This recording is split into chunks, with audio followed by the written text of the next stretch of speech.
Hello and welcome to this week's edition of ELCAT News. I'm your host, Jen Carlos. First up, at Tuesday's Town Council meeting, board members took a closer look at the combined emergency dispatch plan for East Longmeadow and Hamden. Council President Kathleen Hill was tasked with reviewing on behalf of the council advantages and disadvantages of a proposal that had stalled in July. She presented the results on a fact sheet distributed at Tuesday's meeting. Our first meeting of the new fiscal year on July 10th, the council charged me with the task of doing some fact-finding, and I have that information for you tonight. You see before you a chart to the best that I was able to put it together, and I've labeled it advantages, disadvantages, and comments. My summary is that it's very evident through communications by the state with municipalities and by virtue of the Department of Public Safety awarding these generous grants. And we have our neighbor community on the other side who right now with Chicopee is the recipient of $1.3 million and has been notified that another 2 or 2.1 is about to flow their way. It's very evident that there is grant money to be used because the state wants and is encouraging municipalities to enter into these combined dispatch agreements.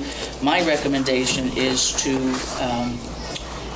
revisit the paused negotiations that has been set aside and see if there is any opportunity to get what's best for East Longmeadow and enter a partner agreement with Hamden. I realize it would be a good thing for both towns, but one thing I want to see happen is we all sat here X number of months ago and said, and I think we made it clear that Denise was the one who was going to negotiate the contract.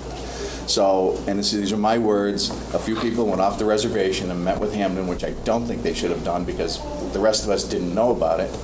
So that upset me tremendously because it brought me back to 2016. So, and I don't want to see that in government.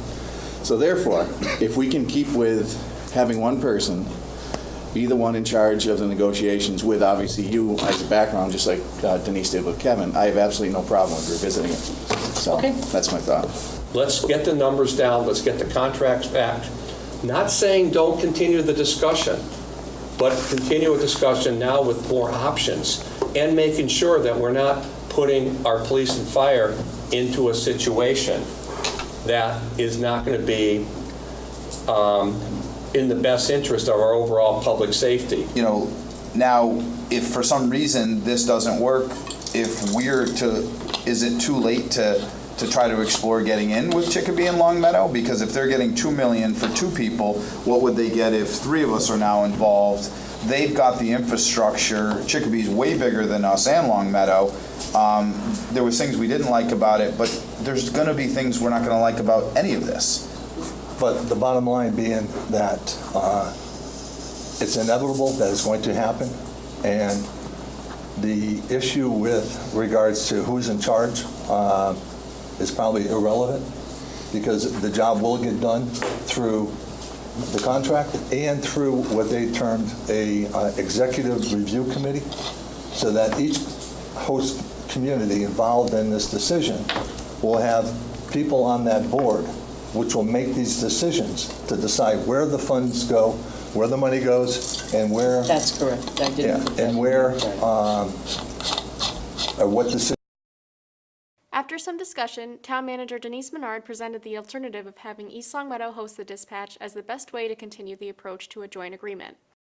We have come to a better solution, we think, to propose to Hamden, that with it coming into our house rather than theirs, in addition to switching the authority that would be overseeing it, that we would do a flat fee for Hamden that could then be converted to a per capita cost if we could get a third community that we would at some point be able to attract. We really think this is a doable option. It's less than it was with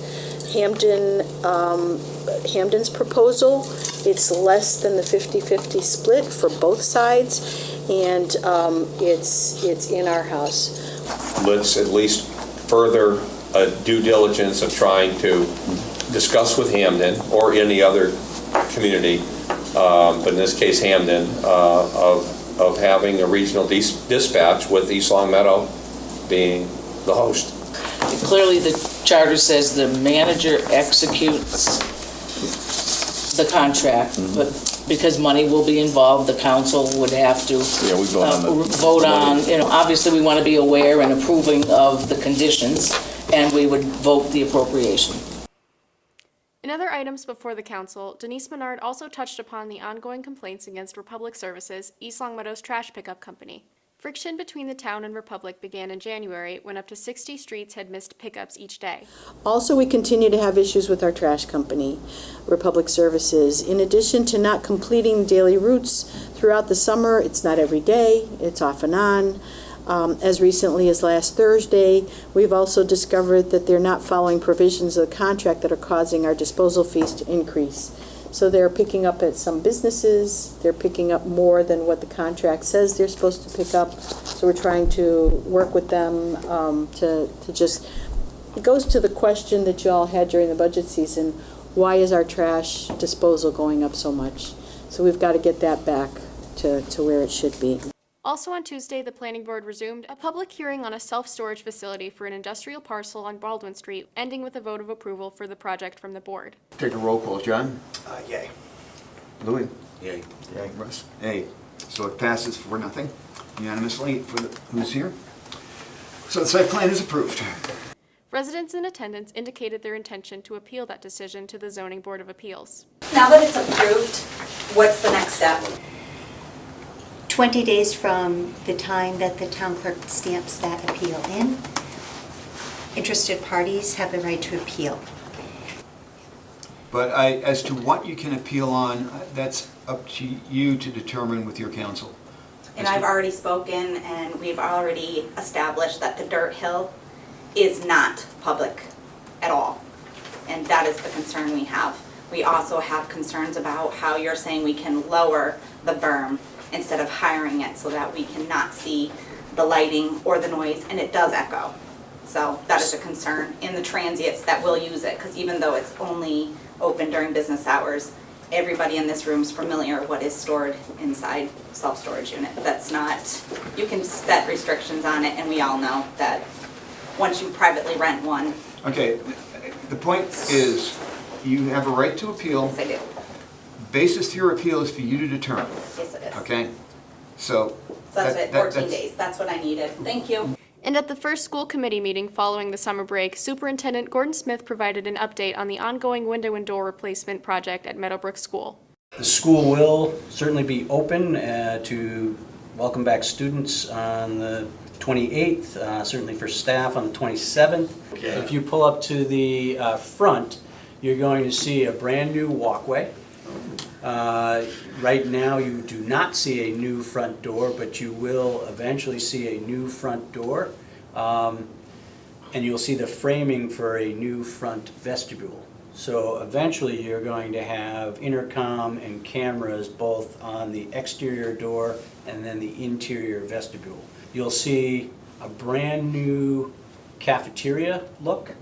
Their windows and panels are in, with the exception of the sliding windows. That's a combination of opaque panel and window, where eventually we will have sliders. Right now you have plywood. So Work on the building, which was delayed in part by supply issues at the beginning of summer, is slated to continue into October, with crews working overnight and on weekends in order to meet deadlines for completion. School principal Lisa Dakin anticipates very little disruption during the school day, but says the result will be well worth the effort.